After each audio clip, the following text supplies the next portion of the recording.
We've been fighting a long time, and we have all lost so very much, so many loved ones gone. But you are not alone.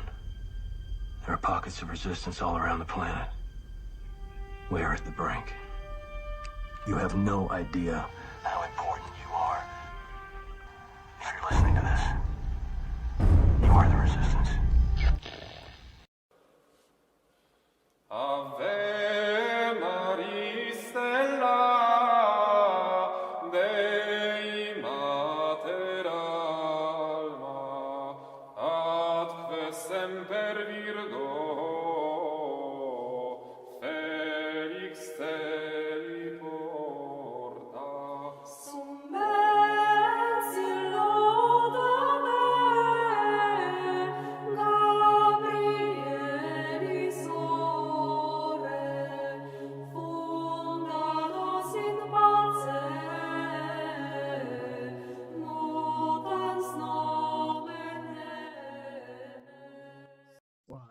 And welcome everybody. Steve with Sons of Fidelity. I'm coming at you on the 15th of February, year 2020 with Robert. I hope I don't kill your last name. Robert Colquhoun? Colquhoun. My apologies. Mea culpa. One of my teammates in college was a Colquhoun, but I killed it anyways. He's the director of international campaigns for 40 Days for Life and is based across the Great Pond in London, England. So welcome. Hey, how's it going, Steve? Great to be with you today. Real privilege to be on your show. I appreciate you coming. And full disclosure, everybody, I was supposed to have him on a half hour ago, and I was late. Baptism and a party afterwards, so I'm eating an energy drink because I skipped my nap. So we're gonna go. I've got a new baby, so we're 24 hours here. So time has lost all capacity. It's kind of round the clock at the moment. Yeah, so no problem at all. She's like, "What's going on here? It's too quiet. There's somebody crying." Yeah. So, Robert, tell us about the work you do. Fantastic. So I work for 40 Days for Life. I'm the international director, and I've been doing this job nearly 10 years now. And what we do is we help Christians end abortion where they live. And 40 Days for Life, it's a locally organized community initiative encouraging Christians to pray and fast for an end to abortion. So there's three parts of a 40 Days for Life campaign: prayer and fasting, recognizing that prayer is one of those powerful, important parts of the Christian life. And we encourage Christians to go to the place where abortions are happening in their local community, usually the local abortion centre or maybe a hospital. We encourage people to organise a prayer vigil there round the clock for a 6-week period during Lent and also autumn. And we also encourage Christians to do community outreach, taking a positive and upbeat pro-life message to the whole community through media, door-to-door, churches, schools, universities, any way to building a growing awareness of the humanity of the unborn child. So it's a really, really great campaign, 40 Days for Life. And what's so unique about it is this is grassroots pro-life activism. It's on the streets. And we're encouraging Christians to pray outside the place where abortions happen in their local community. And it's a place without a lot of hope. And that's why we've seen incredible results from this campaign. It's been going nearly 15 years now.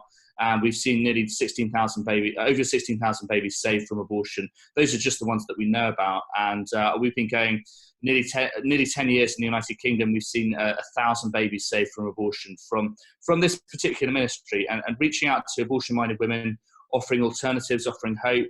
You never know where people are in life, and we're not there to judge or condemn people. We're there to offer God's love, God's mercy, to be the last sign of hope, the first sign of mercy for anyone who's had an abortion. So for most people, it's going way outside their comfort zone to go.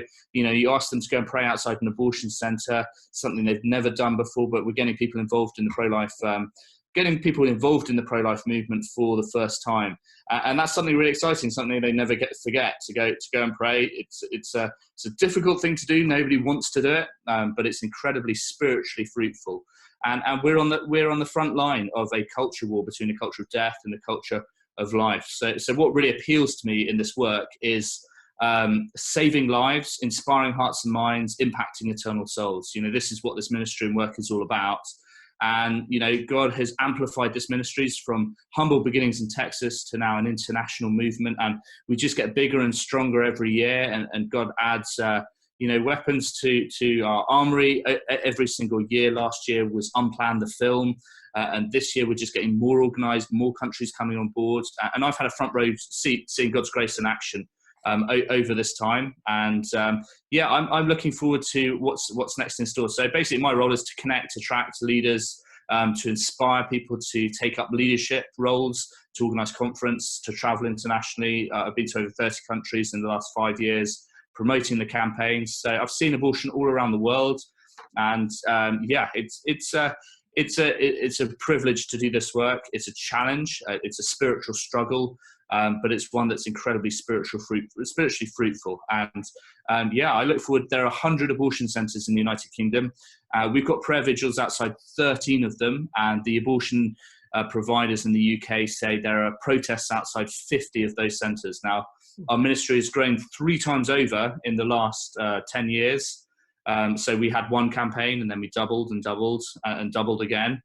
So we've grown 3 times over. If we were to grow 3 times over again, we'd be praying outside every single abortion centre in the United Kingdom, not including the hospitals that do abortions here. That would be an exciting time in the UK and light years from where we are now. So God uses mathematics in funny ways, and he grows this ministry beyond our wildest imaginations. So it's a great time to be involved in the pro-life movement, particularly in America. There's a lot to be challenged at the moment, and a lot to talk about today. Yeah, I was coming in from the Southeast. I grew up born in Florida, grew up in South Carolina, now live in North Carolina before going to Colorado and back. So I'm we get inbred with states' rights as your breakfast. You're here. So I've been pushed. I got a link on I put a blog up. One of my first ones that I actually wrote was on abortion and states' rights. Okay.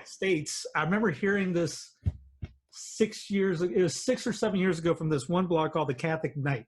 And he talked about the states will be the ones who's going to end abortion in the United States. And because here in the States, everyone gets their permits out to DC, and it's DC or bust. You got guys running down the street for local reps for 20 times in a row. They're there forever, but no one runs for it. But I'm trying to get guys to get into I ran in 2010. I lost, but if we can get the states to ban it, then the feds won't be able to do anything about it. And it's just, I got the whole thing listed up, and it was a year ago, and then all the states this year started exiting out, and you saw it was all of Dixie again, going abortion free or abortion free bills going on. How's it? I know England's got a different, and all the other countries are different like that. Can people do anything like that, or how can they influence lawmaking per se? So basically, things are quite different from the United States to the United Kingdom. I mean, in America, the Supreme Court, had a very radical policy in 1973. Roe versus Wade imposed abortion on all 50 states. It's got one of the most radical abortion laws the United States in the world, on a par with China, North Korea, Canada, a very, very radical policy. In the United Kingdom, abortion is partially decriminalised. So what happened in 1967 in the UK was basically abortion was against the law.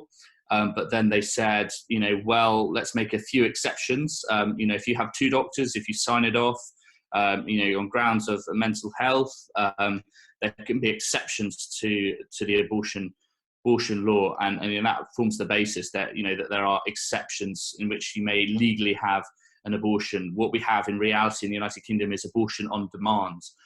We are in a very secular country in the UK. Just about 5-10% of people go to church. We haven't had a real serious challenge to the abortion law in 20 years legislatively in the United Kingdom, and also only about 20-30 of our members of parliament out of 660 are pro-life. So pro-life movement's very much on the periphery in the UK. So it's very hard to change laws in the United Kingdom. Not only that, abortion providers receive a lot of taxpayers' money in the United Kingdom. Abortions charities receive money from the government, and then they go and advise the government having been given £30 million, advise them on what abortion policy should be. And at the moment, they're pushing very, very heavily for decriminalisation, to have abortion for any reason, on any grounds, to have no law at all, kind of a bit like Canada. So Ireland has just been lost. They lost the referendum there. Ireland has just, become a sort of pro-abortion in 2018, and we also lost Northern Ireland, that was never had part of the 1967 Act, recently as well. So a whole province of the United Kingdom, suddenly abortion was imposed on them by Westminster. They do have a regional assembly there. So things are very, very bleak politically, and very challenging to change the law legislatively. But what we are with 40 Days for Life is a locally organised community initiative. And when we change the culture, when the culture's changed, that's when we can, move up the kind of food chain and thinking about laws. When the culture's changed, hearts and minds have changed, and that's when we're going to get laws gradually changed. And we want to get to a position where abortion's unthinkable in the UK, and that seems a very long way from where we are at the moment. But probably it's the same in America. 10 years ago, Planned Parenthood, the largest abortion provider in America, seemed absolutely impenetrable. They had all the politicians, they held all the taxpayers' money, they had the media. They had the swamp in Washington, and they were like this sort of tank that couldn't be touched. And nothing that anybody did could touch them. They were just invincible. And you kind of think, how is things going to change? And today, Planned Parenthood is nothing what they were 10 years ago. They've had 3 CEOs in 18 months.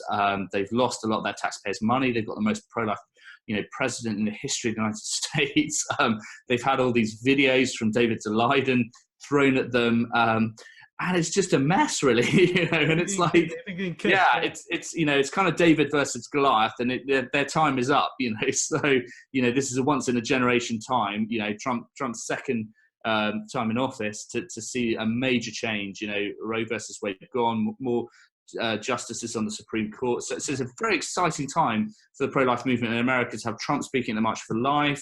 It feels like a lot of dominoes are sort of lining themselves up for a cascading sort of development. And what we need to do in the UK is not only take inspiration from what's happening in the United States, but we're a smaller country, and we need to get our churches on board. We need to inspire, impact people on the local level. And, when we do that, and we've seen the results of that. We've seen 5 abortion centres close here in the UK. We've seen 1,000 women who've been scheduled for an abortion choose life. We've been banned in a couple of places, which is actually quite encouraging. To get banned, it's like sort of virtue signalling here. It's like street cred, you got banned, and it's kind of like amusing that they'd, bother to, we're on a par with sort of criminals and, vagabonds on the street, that we're not allowed to express ourselves in public. So we got the SPLC for that.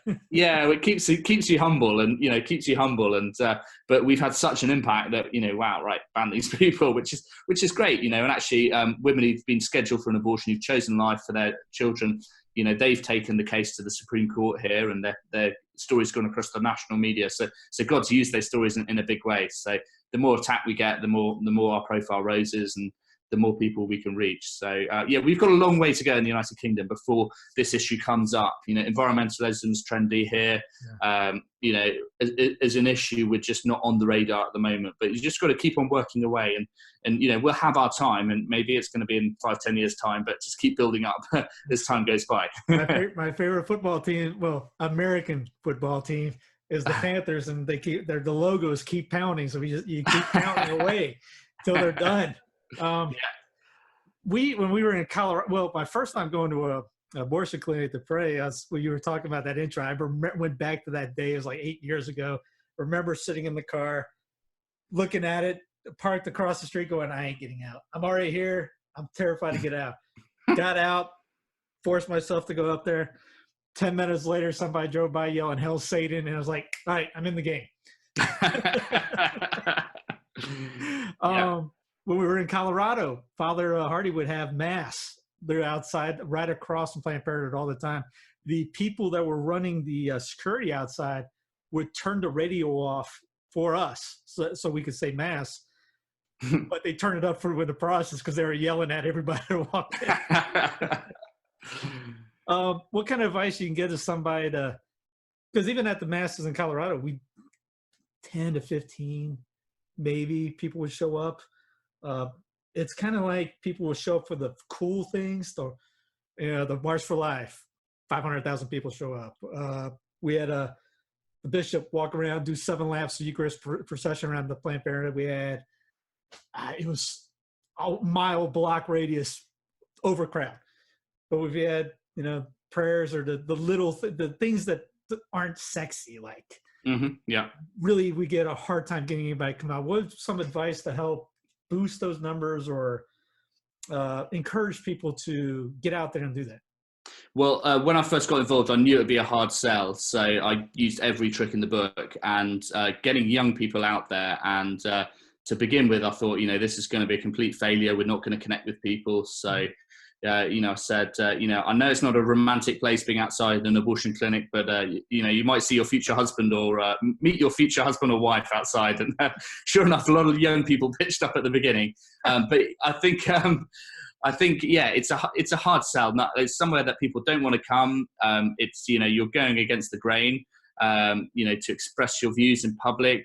People are going to tell you where to go, and sometimes that's not very nice.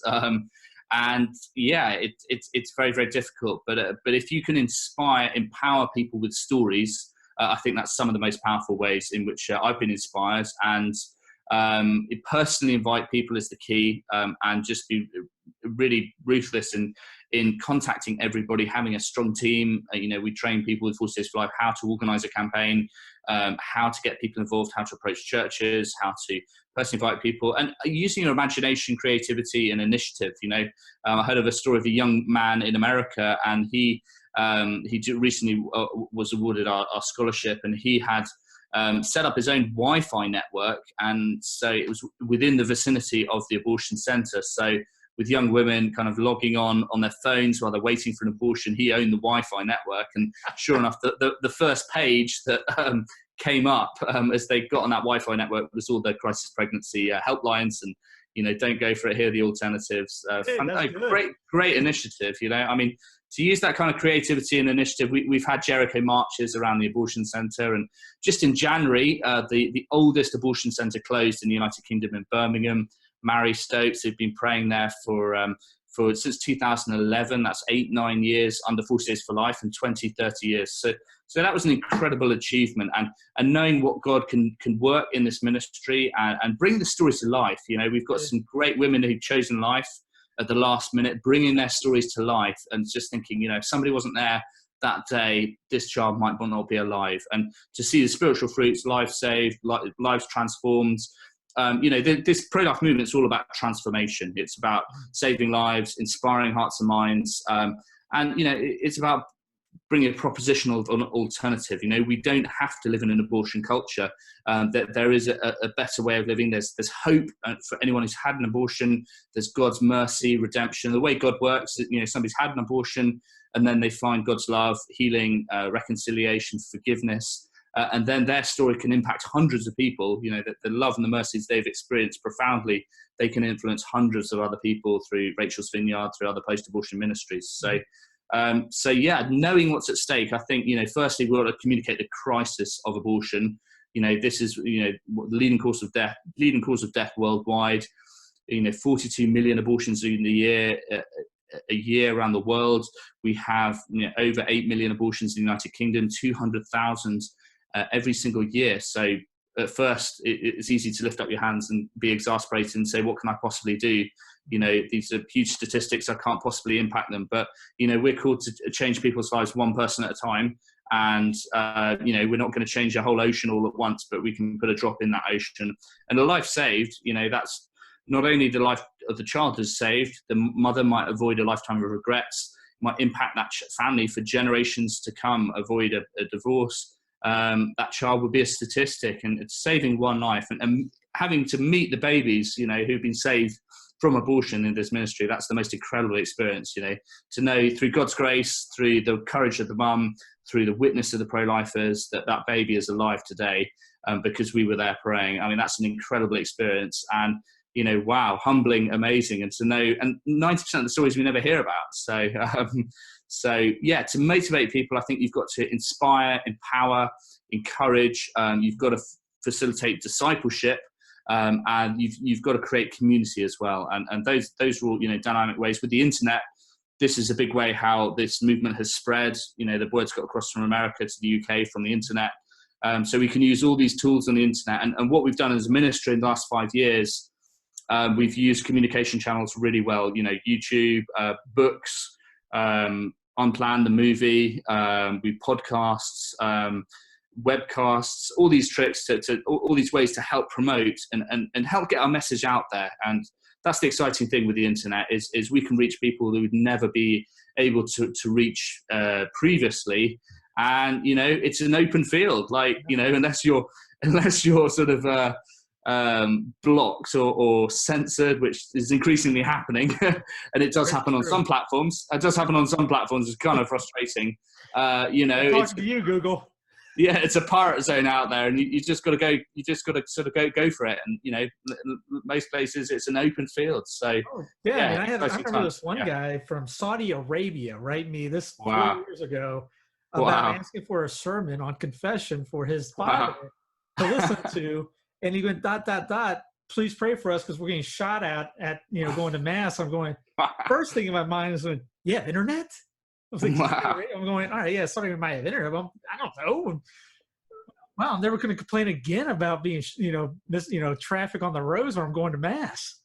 But all literally everywhere in the world. Antarctica probably has Wi-Fi. If there's anybody down there, probably watching something down there. So you talked about books. I've been using a lot of Dr. Nathanson back here. I got his two of his books and 3 podcasts or lectures that he did. I put them to the YouTube channel. It is amazing how many people don't know about him, even in the pro-life movement. Obviously you got Unplanned with Abby Johnson, and you'll see the speeches from other pro-lifers, David Deladin, and his work. Who are your the biggest tracks, I guess, or education? The Canadian Bioethics Group is fantastic. Mm-hmm. Is there stuff like that in UK as well? Or, I know there's books on Nathanson out there, but is he well known? Is in his rescue group that he put together, Operation Rescue? So Dr. Bernard Nathanson is not particularly well known in the United Kingdom. He wrote the book The Hand of God, and he used to work for the abortion lobby, legalizing abortion. Then he had this incredible conversion, and he put the silent scream out. I think it's The Edge of Reason as well. The most incredible story, across from being pro-abortion to being pro-life. And The Silent Scream is an incredible film, seeing how the baby sort of moves away from the abortion instrument, showing, how that baby is alive. So the courage for him to, he aborted his own child. He was involved in thousands of abortions. The Hand of God is one of the best books from a former abortionist turned pro-life that is out there. So he's got this incredible story. And in his position to be able to admit that he was wrong is quite a humbling experience to do. To come to the realization that you were involved in the deaths of hundreds, thousands of unborn children, and sort of to reach that point, the pain and the hurt. For most people, they can't really go there, and just denial is the easiest sort of way out. But God he's dead now, but God has used him powerfully for. He's a convert to the Catholic faith. It has used his work powerfully, and now there are many more people who followed in his footsteps. And we've seen a couple of abortion workers leave in the United Kingdom, but nothing in comparison to what's happened in the United States. And we actually have 2 full-time members of staff. Sue Thayer, who used to be a director of Planned Parenthood, she's now director of outreach for 40 Days for Life. And also Hayward Robinson, he was an abortion doctor. I've traveled to Africa a couple of times with him on ministry trips, and he has done incredible work. And he's strong in his faith, but he's now a pro-life advocate. And to come to that realization, you've been involved in many abortions, and to come to a pro-life position, what a humbling experience. Abby Johnson is the most famous pro-life activist who was a former abortionist, who's out there. Her film Unplanned was a Hollywood film last year, was shown in 1,600 cinemas in the United States and has gone international. hugely successful, and incredible how her story has turned. She's helped 500 abortion workers leave the abortion industry from her ministry, and then there were none, which is amazing work, to have the courage to leave her job. And she's got many children now, and that's this is just the tip of the iceberg. And after that film was published in the United States, they had 100 inquiries into, and then there were none, and that represents 1% of the abortion workforce in the United States, which doesn't seem like a lot, but actually that's a really big deal. So her testimony is pretty powerful, and that's why they wanted to sue her in the film. They knew the impact that it would have, and to have an insider's perspective. Is really fascinating in this work, because both you and I we're just sort of pro-life. We haven't worked in the abortion industry or for an abortion provider, but for somebody who has, they know the business, they know the deal, and this is the really exciting thing in the United Kingdom. So we've got the headquarters of Planned Parenthood International have their headquarters in the United Kingdom. International Planned Parenthood Federation, they work as a federation of organisations, so it's just kind of their head office, but it's not a big office. But also Mary Stopes International also have their head office in the United Kingdom. So now they are responsible for providing 1 in 11 abortions internationally, Mary Stopes. So they're working in like 37 countries around the world, and one of their biggest donors is the British government. So what's the most interesting thing is so many of the abortions that they're providing abroad are technically illegal according to the laws of those countries. So to have an insider's perspective for understanding how they work internationally, and to get the British government, what happened when Trump first came in was he stopped all the international funding for abortion providers in one signature. It all went just wow. So if we could have the same impact in the UK, lose the British government as a donor towards Mary Stopes, that would be an incredible achievement, and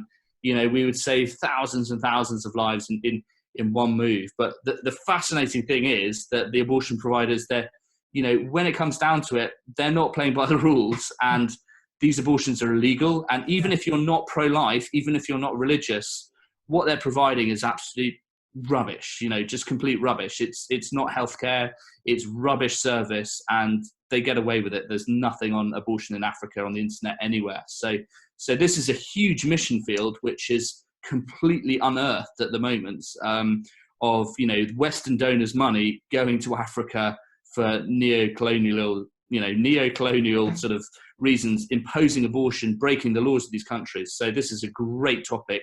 Hardly anyone's touching it apart from Uju Okocha at the moment. So, with God's will, that's going to open very, very, very soon, and we're going to see big impacts in that field too. You also got those boats, don't they have like some kind of ship or boats that come over and you do the abortion on the ships?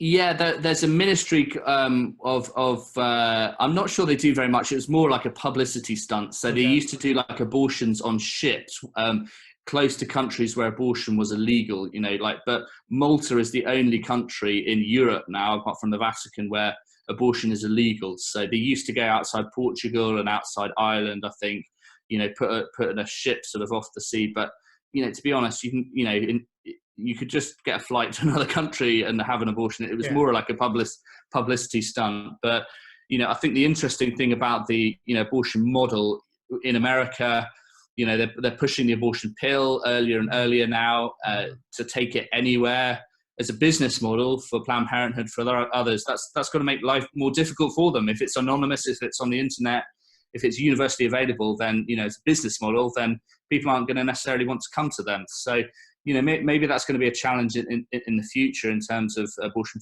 provision, if it's available anywhere and on the internet, that kind of thing. Then for abortion providers, actually, maybe life's going to be a little bit more difficult. But there's plenty of people kind of doing these kind of stunts, trying to get publicity in this field too. Yeah. Cleric-wise, I know Father Einauer has some problems. I understand. He had a book called Demonic Abortion. I don't think it's even published anymore. You can find it on Amazon for $130 or $300. But he mentions in there having the priests go in the four corners of the clinics and doing minor exorcisms over there for 9 days or 30 days, whichever they want to do. And he was saying that he was finding evidence that it would work. I know there's priests out here in the States that have talked about doing that as well. Just it's hard to get the same days and days, busy wise, etc. How's the clerics over there embracing the movement? I know it's probably not 100%, because I remember my brother was talking about even in seminary, not 100% of them would go down to the clinics. Mm-hmm. It was, obviously a big pro-life all across the board. It's just some more wanting to go than others.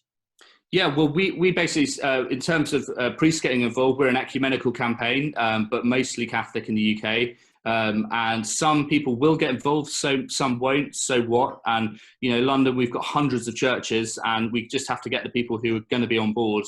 We can't convert the sort of clergy to get involved if they're not going to, and many of them are busy. They've got other ministries. We have had priests who've done exorcisms outside some of the clinics, we've had some really great priests, and they can reach a lot of people through their preaching, through their homilies, we need the priests to ask people to get involved as well. So we've had quite a number of bishops who prayed outside some of the centres, and when the abortion centre closed in central London, we got permission to have mass said inside the building after the abortion centre closed. So that was a very spiritually powerful moment. And, we are, on the front lines of a battle between life and death. And you see very, strong spiritual connections with this work. And no doubt that there's a strong, spiritual evil that I've witnessed personally of very odd things that have happened. And, whether it's been from, delirious protesters making sacrilegious comments continually, whether it's somebody offering a leaflet of help to a woman, and seconds just before offering that leaflet, somebody will come out of nowhere mysteriously and create havoc and prevent that leaflet being given, which was potentially a life-saving charitable act. Suddenly something dramatic will happen. And we've seen really bizarre things happen outside abortion centres in the UK, and we know spiritually, what's involved. The deaths of innocent unborn children. This is what's at stake. We had one woman who was holding the abortion pill inside the abortion centre in Ealing, and they got her blood results wrong, and she walked out without the abortion. She gave her testimony with a 1-year-old child outside during one of our conferences. Just knowing how close some people have come to aborting their children, be seconds away from abortion experience. But the image of abortion in the hearts and minds of British people is something completely different from what you see outside an abortion centre. What you see is something very painful, something very lonely, something quite ugly, and this idea that abortion is clean, morally sort of not relevant, easy, uncontroversial. What you see outside abortion centres, we've seen partners forcing their girlfriends into abortions. We have seen the abortion providers hide the ultrasound picture from women who are going for an abortion because they know they're more likely to have an abortion procedure if they hide the image of the ultrasound baby. We've also seen a woman sign all the papers, and then the abortion providers say, oh no, you sit down, when she wanted to leave.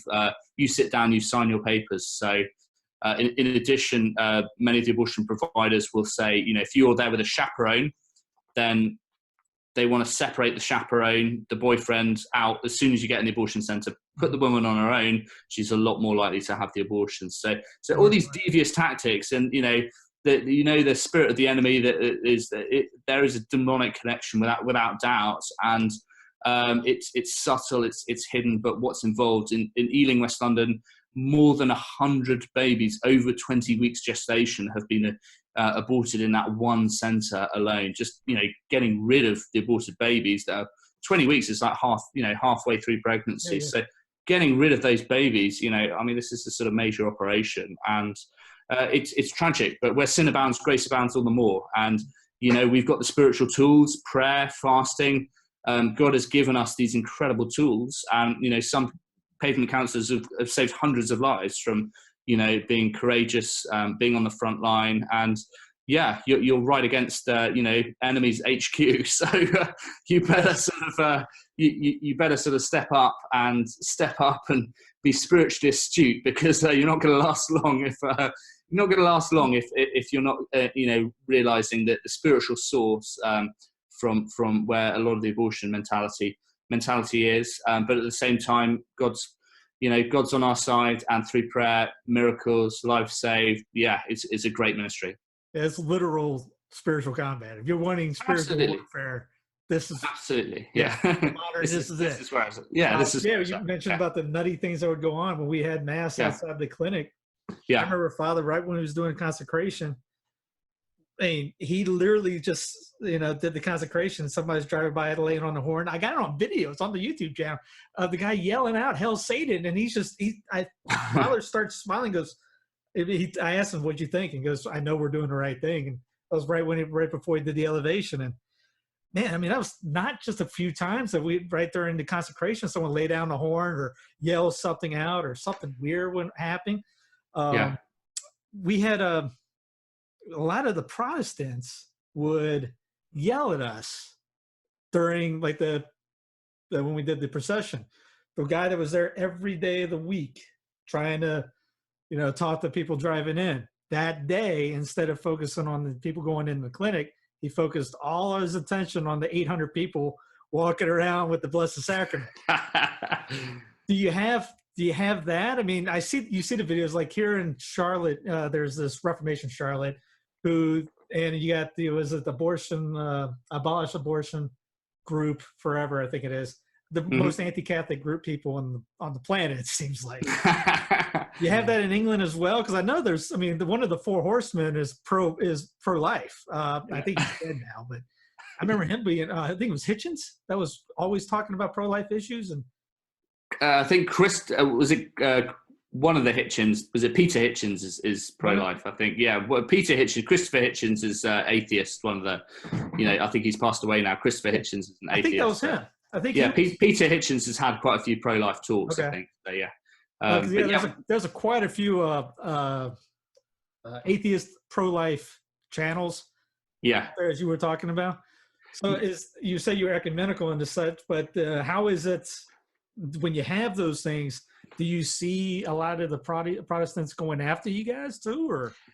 Well, we don't have so many crazies in the UK in terms of people. There's a lot of people who are involved in pro-life or pro-abortion. Sometimes when you have a big event, it draws a lot of people there. So we do have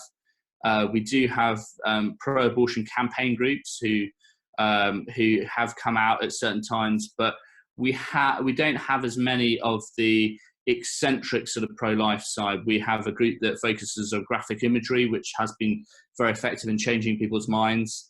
But we don't have the more of the bullhorn sort of variety of people who want to just cause a nuisance. There are a few crazies, but not so many. And we haven't had the kind of people who want to sort of shoot the abortionists. This kind of stuff happening in the UK as well. So the pro-life movement is much smaller here, and.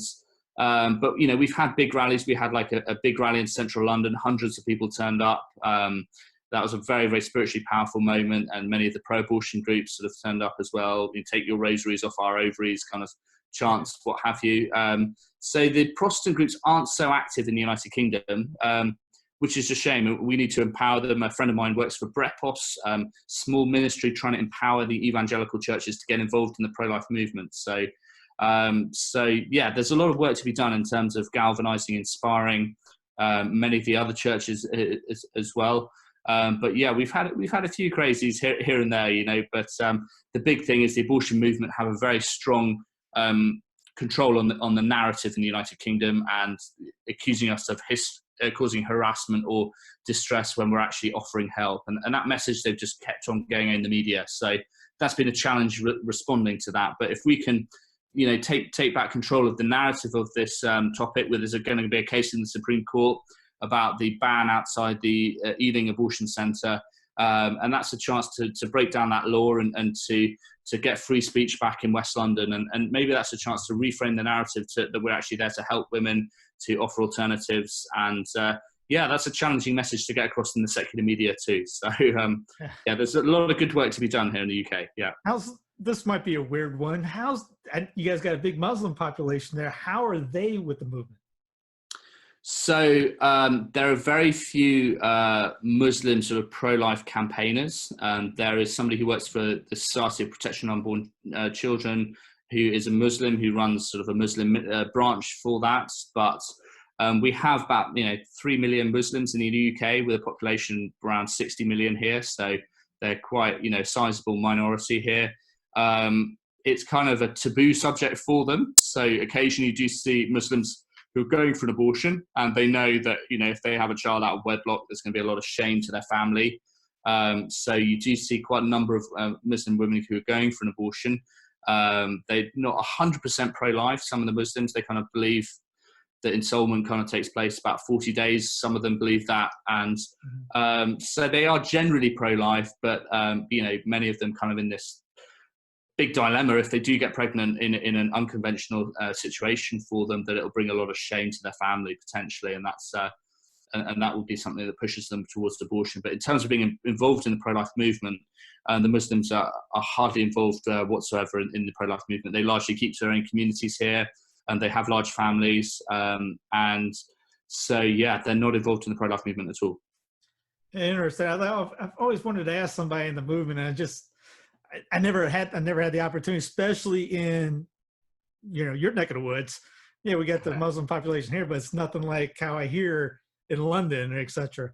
Yes, so we're doing really well in Latin America at the moment, and when I first got involved in 2012 full time, we only had 20 international campaigns, and now we have moving on 230 international campaigns. It's grown over 11-fold in this time, over 6-7 years, and some of the places where we've had a really great impact has been Colombia, where now we have over 45 cities who are involved. We see about 50 lives saved each campaign from abortion. Pro Familia is the abortion provider in Colombia, in South America. And they've done incredibly well. It's been amazing seeing the ministry grow. They've done beyond all wildest imaginations, and it's an exciting time there. So they have these baby showers, and like 25 mums that have turned up every year who've given birth to their babies to say thank you to them, give them some gifts. It's just beautiful to see that, and to see how that's grown from like one person starting a campaign to being a nationwide movement. I've been to Croatia 5 times. We now have every single location in Croatia where abortion is performed legally. We have a prayer vigil outside. So outside all the hospitals, we've got about 35 vigils outside in 35 cities, 37 vigils. It's amazing to see that. We had one mission trip there in 2014, and now the whole country's involved. So it's a formerly a Catholic country and 4 million population, and they've seen about 100 lives saved in total. So I've been to Africa about 7 times. Pro-life activism is highly undeveloped in Africa, but 80 to 90% of the population is like Christian and pro-life. It's just they don't have the resources, the training, the experience. To be full-time doing pro-life there, you've got to be very privileged, very lucky to be able to afford to do that. So the leaders there are few and far between, but the churches are still major stakeholders in society, and abortion is largely illegal in these countries, and then you've got the abortion providers ignoring that and still being part of it there. So there's a lot of good work to be done there, and it's a sort of fresh mission field of opportunities that need to be done there. So are people seeing the link between contraception and abortion? That's a really important link, and some of the contraceptives have an abortifacient quality, like the contraceptive pill is also an abortifacient. For some people, this is a revelation. They've never heard this before, and certainly Africa, they've had contraception pushed on them by the West. A lot of people don't realize the subtleties that the contraceptive mentality bring, and actually every place where they promote contraception, it actually leads to more abortions. And, it's not a sort of solution to AIDS necessarily. There's many false conceptions there. And, many of these countries, they're looking for education, they're looking for, roads, infrastructure, clean water, basic healthcare. this is the kind of thing, and the West has just spent so much money on family planning, contraception, all these euphemisms towards, you know, abortion and contraception, and that's just been shoved down their throat relentlessly, which is a tragedy. You think of all the good projects that could be used as a substitute for that, but of course, contraception leads to abortion. You know, Father Paul Marks said in every country you visited, you see contraception leads to more abortions. And yeah, the pill, you know, tricks a woman's body into thinking that it's pregnant. It leads to, you know, increase of possibility of cancer in certain areas. And yeah, none of these things are, you know, part of authentic human development, and, you know, preventing an authentic chastity, an authentic understanding of sexuality. This is what young people are yearning for. And, you know, that's how we change the culture to a culture of life. So that's what we need to do. So there's definitely a link there. And, you know, our ministry is focused on praying to end abortion.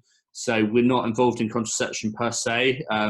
Having said that, you know, a lot of people think, you know, Randy Alcorn's book, does the birth control pill cause abortions? How many Christians don't even know that? So these are great sort of conversation starters. And, you know, it's great for people to think, join the dots together, and sort of become spiritually awake of the broader picture and some of the causes of abortion too.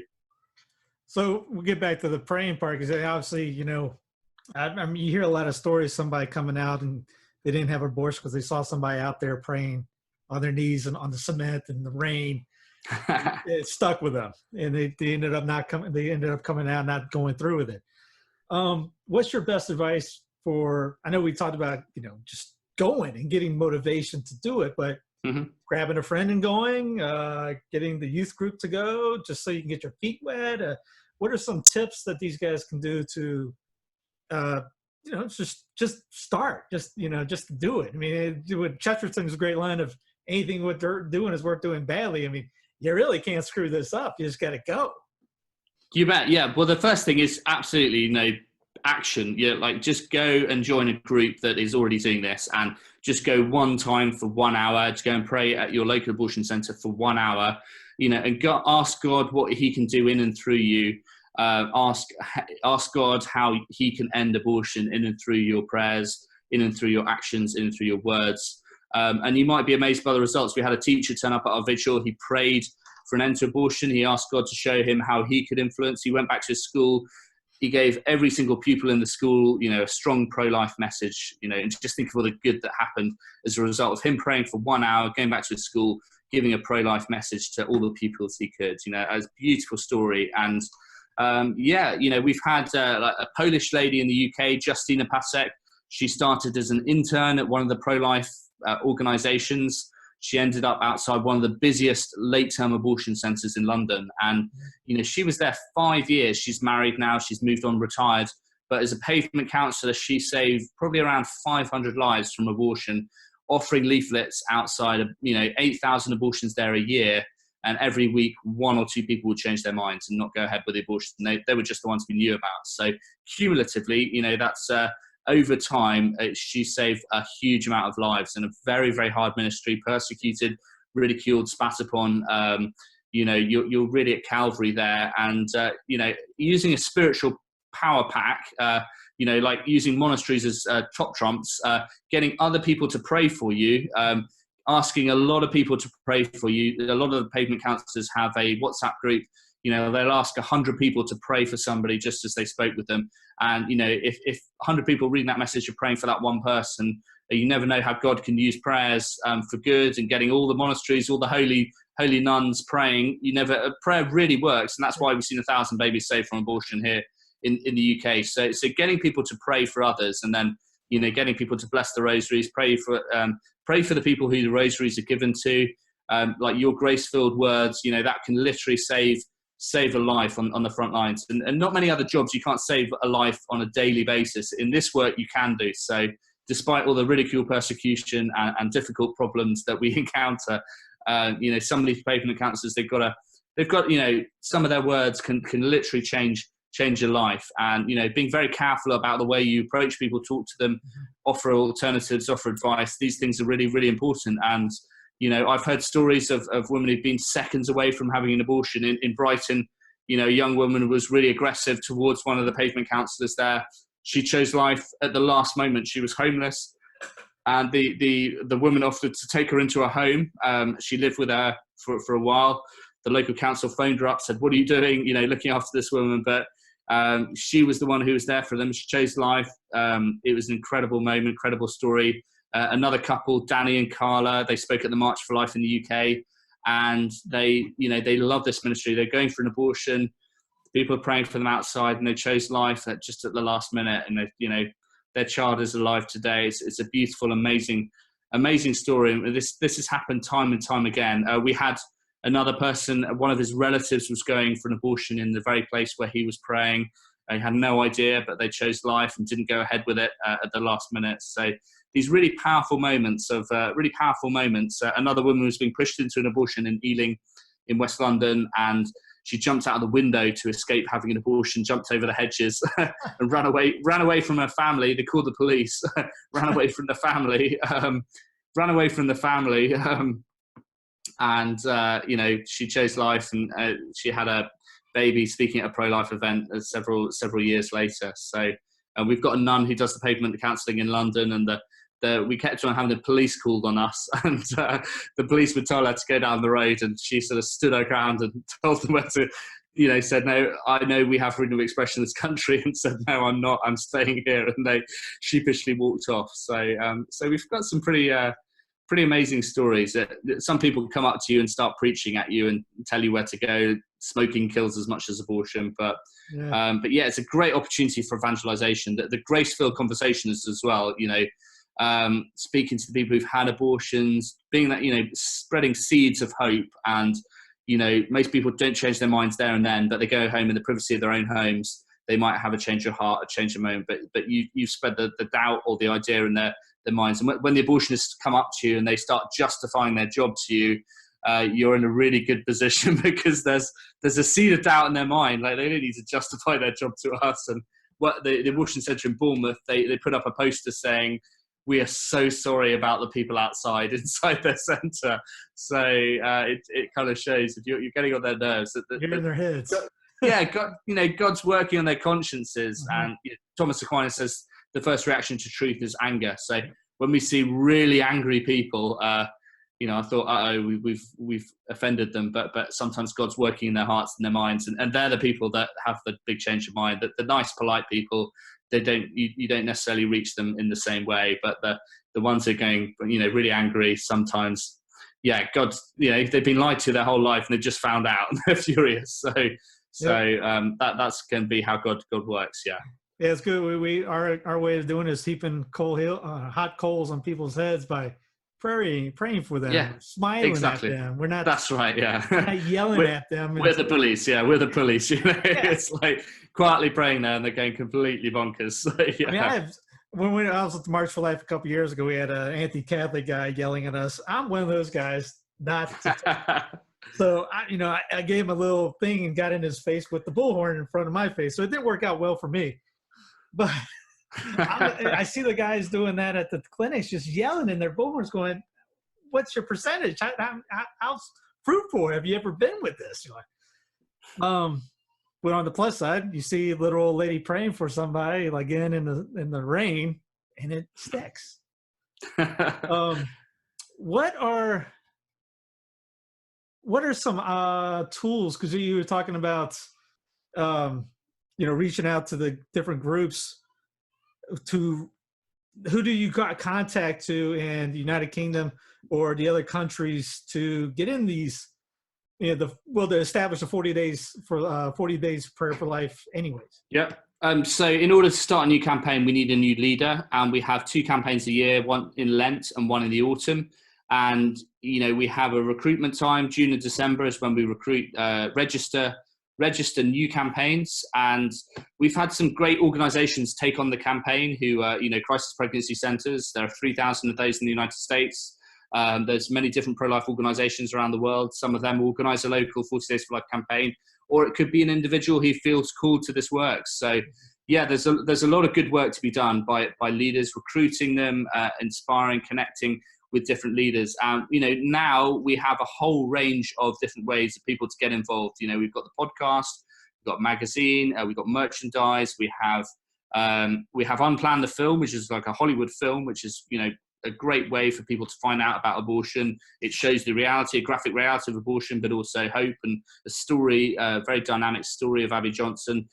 We've got, a whole number of books, and we're going to have loads more books in the next few years as well. So all these are ways, of promotional ways of building rapport with leaders. And the campaign rises and falls on the quality of the local leader. And you have somebody dynamic, they can set up a national campaign like we've seen in the UK, in Croatia, Colombia, Mexico, in these countries, Australia, New Zealand, all around the world. You've got a dynamic person, they can lead a national movement. There's no question of that. We've seen that happen time and time again. But it has to be somebody who feels passionately about this topic, that also feels that God is calling them to this work as well, because it's a spiritual campaign and this is spiritual work. It's about prayer, and it's about turning to God in prayer and believing that He can change our country and culture one person at a time, that we can't do this on our own. We can't do this through human effort alone, that we need spiritual. We're praying, we're turning to God that He will change our culture, save lives, and redeem the abortion sort of culture that has developed, and build a culture of life. And that happens one person at a time. And, that's why we've seen the spiritual results that we have seen. Over 100 abortion centres closed, over 16,000 lives saved. We've seen a movement of 1 million people, 500 cities getting involved, routinely every twice a year now. So this is the way that God's working. And I believe, we're going to keep on growing. We should be up to 300 cities internationally by a year's time, with the current growth that we've seen. And we need to connect with people. We need to take them where they're at. And I've been trying to recruit India recently. Female abortion is very common in India, but they don't have the same culture to organize this particular type of ministry. But we need to work with people where they're at and connect with them where the topics that matter most. And often it's post-abortive women who are really keen to be leaders, because they know the pain and the hurt that's involved in this topic, and they want to help other people who've been through their similar experience. It's quite an abstract topic sometimes, abortion, and people who haven't experienced it personally, some of the people who've been wounded the most, they're the ones who are able to heal and help other people. So it's a really, really exciting time to be involved in the pro-life movement, and so much is up for stake in America. We've got the Supreme Court coming up, we've got Trump, maybe another 4 years. It's going to be a lot of fun, and it's like, it's go time. Like, especially if Darth Vader Ginsburg ever dies. Unthinkable doors are opening at the moment, yes, which is incredible. And what happens in America, it is inspiring the rest of the world. Like, the pro-life movement is not as developed in other countries as it is in America. Like 3,000 crisis pregnancy centers. You've got the organizations, the money, the history, extreme abortion laws. So there's a lot to learn from America, which needs to be contextualized for each country, pastorally applicable. It needs to be put in the same language. It needs to be packaged in a way that's relevant for different countries. So there's a huge amount to be learned, but at the same time, we're scratching the surface of the opportunities. There's 6 billion people on the earth. There's so many international doors and openings. So we've only been going sort of, just under 15 years as a ministry, but, the next sort of 10 years, we're going to see massive growth. We're going to see more lives saved. And, what with 42 million abortions a year, it's the mission field is enormous, but the laborers are few. And so we're asking more laborers to come into the vineyard, to see the spiritual fruits that are there. And wow, it's incredible work. It's God's work, and, saving lives. Nothing could be more exciting than this. It's an incredible ministry, and maybe we're going to see some great results. And the big thing in America is, if the federal law goes, Roe versus Wade's overturned the Supreme Court,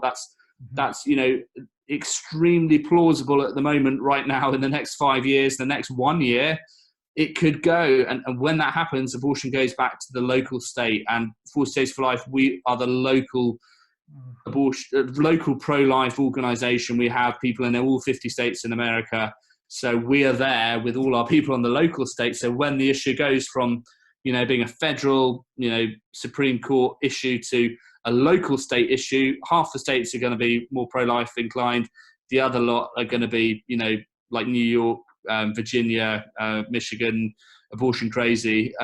So they're going to kind of become extreme one way or the other.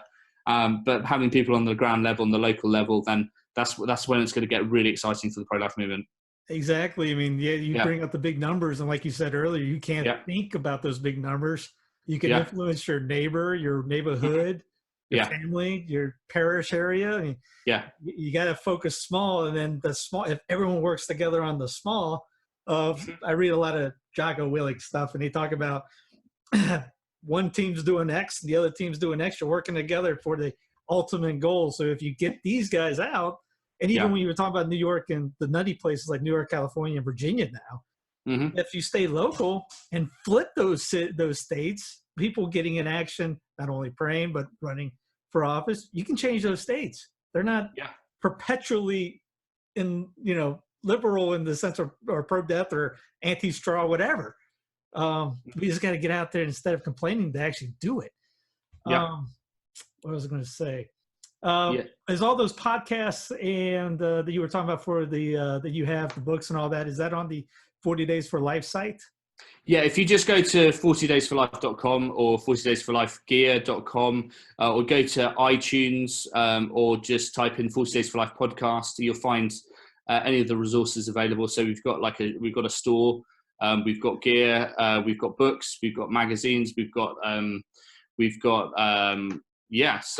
the podcasts are great, and nobody was doing when we started podcasting 5 years ago. There wasn't one pro-life podcast that was continuously going, non-stop when we started. And, I think we're probably the biggest pro-life podcast out there. There's quite a number of people that started recently, but the quality of the podcast is very high. We're getting great guests, and it's really exciting in terms of the guests who are coming on. And, nobody's addressing abortion in the particular way that we are, from the local level, prayer, community organizing, activism. This is a great angle to come into the abortion debate. You talk about the statistics, the numbers, but this is making abortion a pastoral issue, understanding, it's a woman in a crisis pregnancy. It's something that happens in our local community. And, we can look at 42 million abortions a year and think, what can I possibly do about that? But you think about that one woman in your local town who's nervous, afraid, alone, about to go for an abortion, and think about reaching that one person. And if you reach that one person, and then she reached 3 people, help them, influence them, and then they reached another 2, quickly things begin to accumulate and grow over time. So, God doesn't do mathematics quite in the way that we think of problems. And before long, you've suddenly got all this momentum and an opportunity. And we have about 1,000 people listen to our podcast every week, and you never know, like, the good that you can do from instilling hope in one person. They can start a national movement. So the mission field is really big. And the extremism that you witness in America, infanticide in Virginia and New York, you think, yikes, this is crazy. How can we impact the culture? That some of the numbers are as high as ever. But all the more need to have, authentic pro-life voice, witness, and also the grace and the manner in which we communicate, in which we talk, in which we do ministry. This is going to have a big impact on the, spiritual fruitfulness and, being in a state of grace, being close to, strong in prayer. This is a great way to grow spiritually. But, being involved in frontline ministry, having a strong relationship with God, being close to the sacraments, and this is a way that your work is going to be more spiritually fruitful than sort of going gung-ho and bullhorn style. So it's actually this old lady praying outside the clinic. She's having more impact than you could possibly imagine. And people close to God, they're the ones having great impact and a great impact. And there's so much to play for, and there's so much to play for, and we've got some exciting times ahead in the next few years for the pro-life movement, that's for sure. That's for sure, exactly. Yeah, Hamish Fraser, I don't know if you remember his name. He was a convert from communism, and he talked about how they use cells, 5 people here, 5 people here, 5 people here. Those 5 people would break up and get 5 more people, and they make these little cells, and that's how they grew. And he talked about that as that's how we take back the culture, by using their tactics against them. Same way in the pro-life way. Exactly. Yeah. We need to expand. We need to grow exponentially. And, I believe that God blesses some ministries exponentially. And yeah, if we had the organization of some of the communists, they know how to organize things pretty well. There was a book by a former communist, of like when he became a Christian, he was kind of shocked at the kind of lack of organization. And, I think, we need to sort of start cell groups and keep encouraging things to grow and, equip, empower, engage. We've got so many great tools that we can use. We've had many conferences internationally and empowering people locally to end abortion where they live. That's what this ministry is all about. And you can look at some of these communist countries thinking, wow, how did that start? How did this?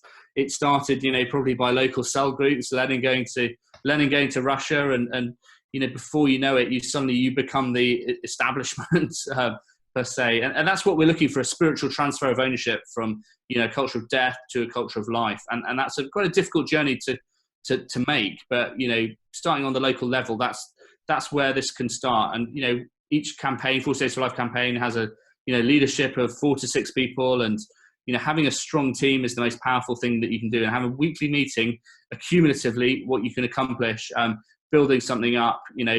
Brian, where our campaign started, the local abortion centre closed. It's now our international headquarters. And who would have thought like a little campaign of people praying on the street would suddenly turn into an international movement? And rather than being on the street, we suddenly have the office where all the abortions happened. And we now have a memorial to the unborn that's going to be launched this year. And many churches can have a memorial to the unborn. So there's so many different ways that we can create just grassroots ways of creating awareness of the humanity of the unborn child. Whether you're a pastor, you want a memorial, or whether you've got a small group in your parish. There's so much momentum in the pro-life movement in America right now. And we need to build on that, and we need to have a missionary mentality. There are 3,000 crisis pregnancy centers in America, but internationally, some of these countries they haven't even started yet. So doing a mission trip to another country, that's a very exciting project. And who knows how God can use those mission trips for good. Sowing seeds, some things won't grow, but other things will. And finding people who are keen, passionate, enthusiastic, that's crucial in terms of getting cell groups started, and then watching God grow those cell groups. Yeah. Dr. Nathanson talked about at the end of one of his lectures, finding out all the abortionists in your area and putting them in the newspaper. I was just thinking, what if we ended up finding out who all the abortionists are and the politicians pushing for it, and have masses set for each one of them individually?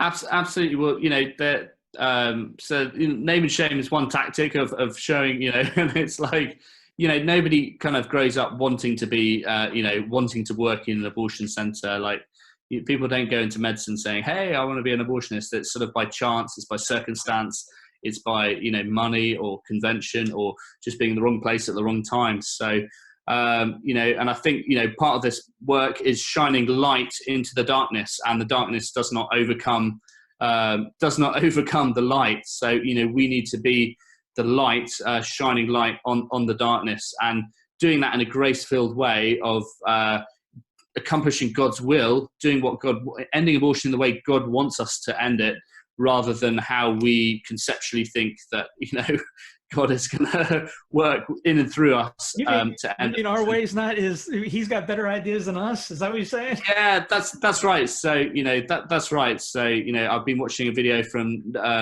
Monsignor Philip Riley, the founder of the Helpers of God's Precious Influence. He was involved in the rescue movement for years, and that was a big thing in the 80s and 90s. And people thought, we just need to stop them going into the clinic and, blockade the entrance and break the law and get arrested and this kind of stuff. But praying there has been a lot more spiritually fruitful, and we've learned that. And even at the Planned Parenthood conferences, they say the no-show rate outside, an abortion centre, where people are praying outside, can be as high as 75% when people are praying out there. So you're praying there, you're thinking, hey, I'm a bit of a doofus here, like I'm a bit of a geek. I'm praying here, my self-consciousness is sky high, and I hope I didn't see my university lecturer who's going to pass by and expose me to all my friends, when actually God is working. Witness Paul VI said, we don't need teachers, we need witnesses. And if there are teachers, it's because they're witnesses. So the power of witness is so strong in society, and personal witness, really powerful. And you never know where somebody's at. Some of the people, they don't want to go for an abortion. A lot of women from other countries, illegal immigrants in the UK, they don't want an abortion. They feel like they have no other choice. So